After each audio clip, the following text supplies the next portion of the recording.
Hi, my name is Monica and welcome to Guru Grit, a place for learning about oneself and empowering oneself to live the life that you want. So thank you for being here. Let's have a wonderful experience together. Help each other. If you like this, let me know. If you have further questions, also let me know. Because in the answering of your question, it answers the questions of other people. So the vibration goes everywhere. So that's wonderful. Let's discuss what to do if thinking about your desire feels painful to you. So if you're interested in self-empowerment, self-knowledge, spirituality, feel free to visit me on TikTok under Guru Grit.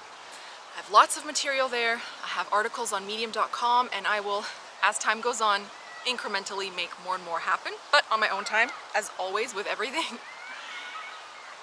And apart from that, you can also write to me. I have a PO box in the direct me link in my bio on TikTok. So if you have a desire that you struggle with, write me, and I have an approved stamp. I'm going to approve it so that it's completely out of your hands, put it out of your mind, and let go of the resistance. Why did I open with this? Because it's very straightforward. I have feedback, little bit of confusion. In previous videos and sessions I have said, if it hurts you to think about your specific person, if it hurts you to think about winning a lottery, if it hurts you to think about being a homeowner, just step away from that thought and go do something else. And then the feedback is, what do you mean don't think about it? I want it. What do you mean don't think about it?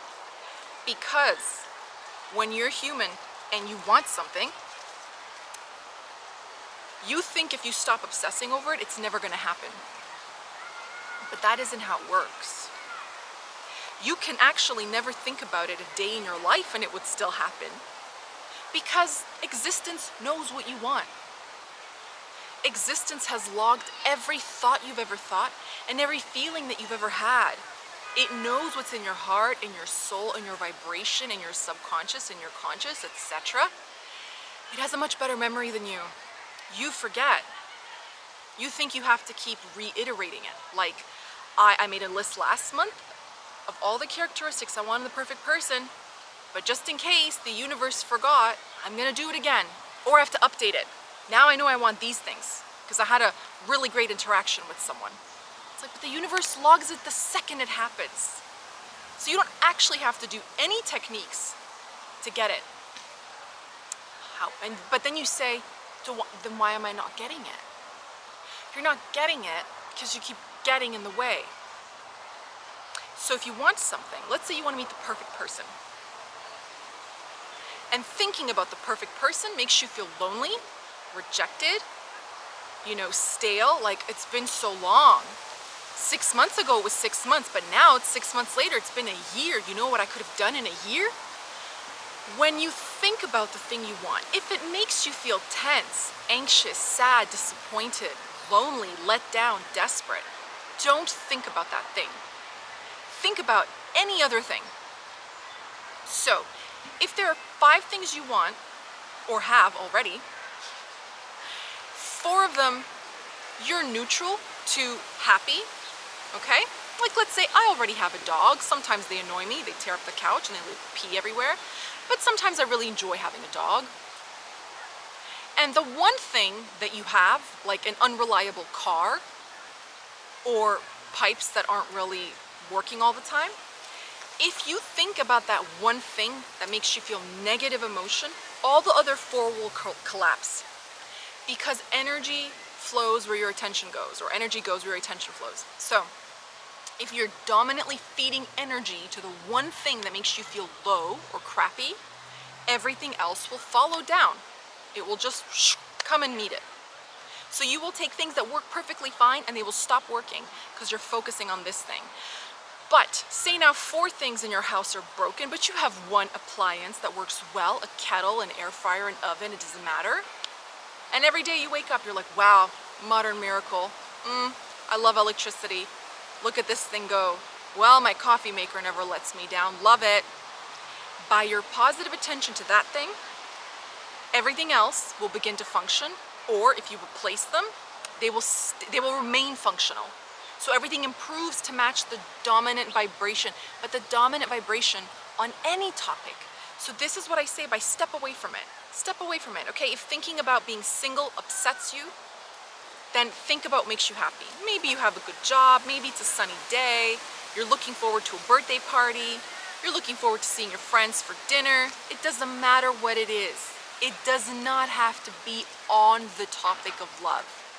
If you wanted to have a healthier body, you don't have to go through magazines and look at people that look this way or that way. You don't need to watch the Olympics and admire the physical flexibility of others if it makes you feel rotten.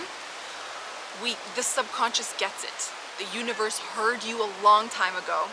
But when you try to force feed yourself that message and you're not ready to hear it or receive it, you feel separate from yourself. You're thinking, but I'm lying in bed with a creaky hip. And watching Usain Bolt makes me feel envy. Would you rather be happy or envious? Happy. So turn it off. Let him run in peace. You go read a book in peace. Get on something that makes you happy. So that's what I mean. Step away from that thought. If it hurts, step away from it. So sometimes you'll be visualizing, you'll be feeling good. And the moment that visualization makes a left when it should have made a right, ditch it. So it's so funny because I ask my friends who don't really practice these things, and I say, well, what do you think about when you think about your perfect person? Do you know what all of them said? I asked about 4 of them. They said, oh, I imagine what it would be like to be married and have kids. Instead of leaving the visualization while it still feels really good to them, every one of them said, but then like something happens and it goes wrong and he leaves me, but then I'm happy because I'm raising my children alone, or she cheats on me with the pool boy, and I'm like, what? Like, this isn't a Hollywood production. There doesn't need to be a problem that you solve. This is your life. You can just live happily ever after forever. But somehow you linger there for too long, and then you start to plummet into that vibration of something going wrong. So the moment you feel, listen to your emotions, the moment you feel like it's starting to spiral, ditch it, get out. This is why when Neville Goddard talks about imagining a scene, he suggests a scene of only a few seconds long, not a minute. You don't need to tell the whole story. You want to attract the perfect person, you have the perfect person. You are married. What does it look like? Okay, it's a Saturday afternoon today, you're in the park with your dog or your child or whatever. An army of children, I don't care. Pick anything you want. Play that clip, maybe 5 seconds. Walking, holding hands, there's rings, there's trust, there's security. And just loop it. You don't have to know what happens after the park, you don't have to know what came before the park. You're just in that one scene. Maybe you get breakfast in bed on Father's Day. Maybe you get a spa day for Mother's Day. That's it. Just play that's it. You don't have to get into what happens after, how you renovate the house, if you had a good massage. Irrelevant. Just loop it. Short and sweet. Keep it short and sweet.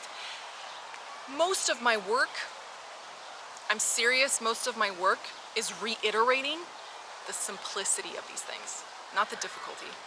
I have to like convince you and soothe you into how easy this actually is. Most people are so used to working for something. They work for scraps of affection, crumbs of love, attention, that they think to have it all in one lifetime is a stretch. But there are people who do it. They live happily ever after. They're completely unbothered. When they have a problem, it's like they have a magic wand. They wave it and the problem goes away. What's the difference between you and them? Nothing. You have access to the same energy that they have. As Abraham says, it's the energy that creates worlds, flowing to you and literally through you. You are the only thing that keeps it out. Stop it. Let it in. It's so easy. Start today. Just start somewhere. So, pay attention. Be emotionally literate. When something starts to feel awful to you, caterpillars really love me today. And that's so funny because they're my vibration, because yesterday I saw something, I didn't know it was a slang term about having a caterpillar back, and it made me laugh when I learned what it was because I'm not up to date with these things. But since I got TikTok, I'm much more fluent. And I laughed, I just thought that's so cute, and it made me giggle. And literally about 16 caterpillars have landed on me, and when I was walking here, there was one dangling from a tree, 4+ feet. And I thought, how beautiful. I remember I had a caterpillar as a kid. I named it Lucky, and then it cocooned and, you know, left. But I was like, cool. And look, that's all it takes, is just one thought. It lodges itself into your vibration. So if I can manifest more than a dozen caterpillars in one sitting, surely you can manifest a date with the perfect person. It's the same energy. The only difference is you think it's hard. Like Abraham says, it's as easy to create a castle as it is a button. It's the same thing. Human definition clogs it up. It seizes it, freezes it, thinks it's difficult. Let it flow. Get happy. If a thought feels painful, move away from that thought and go think about anything